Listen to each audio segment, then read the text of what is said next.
ពន្លឺសន្តិភាពហាក់ស្ដែងចេញជាបន្តិចម្ដងនៅតំបន់ហ្គាហ្សាបន្ទាប់ពីប្រធានាធិបតីអាមេរិកលោកដូណាល់ត្រាំបានប្រកាសថាក្រុមប្រឹក្សាសន្តិភាពបានសម្រេចកិច្ចព្រមព្រៀងលើការរំសាយអាវុធទាំងស្រុងរបស់ក្រុមហាម៉ាស់និងចលនាសកម្មប្រយុទ្ធផ្សេងទៀតដែលនឹងបើកផ្លូវឲ្យរដ្ឋាភិបាលប៉ាឡេស្ទីនថ្មីមួយលេចចេញជារូបរាងឡើង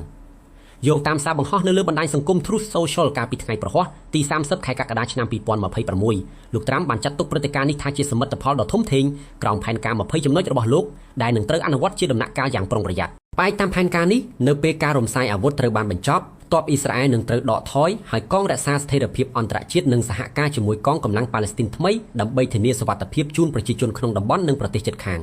ទោះបីជាយ៉ាងណាក៏ដោយការប្រកាសនេះនៅជាឯកតោភាគីប៉ុណ្ណោះដោយសារភាគីអ៊ីស្រាអែលនិងក្រុមហាម៉ាស់នៅមិនទាន់មានប្រតិកម្មឬការឆ្លើយតបណាមួយផ្លូវការនៅឡើយទេ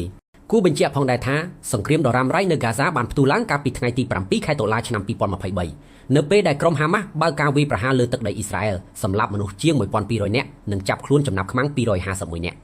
ជាការតបតអ៊ីស្រាអែលបានធ្វើអន្តរាគមន៍យោធាយ៉ាងស្វិតស្វាញដែលបណ្ដាលឲ្យមនុស្សស្លាប់នៅហ្គាហ្សាកើនឡើងដល់73290នាក់ក្នុងនោះមានកុមាររហូតដល់21280នាក់ទោះបីជាភាគីចំនួនធ្លាប់បានឈានដល់បទឈប់បាញ់កាលពីខែតុលាឆ្នាំមុនក្រោមការសម្របសម្រួលពីសហរដ្ឋអាមេរិកអេស៊ីបនិងកាតាក៏ការប្រយុទ្ធគ្នាតូចតាចនិងការបាត់បង់ជីវិតនៅតែបន្តកើតមានជាបន្តបន្ទាប់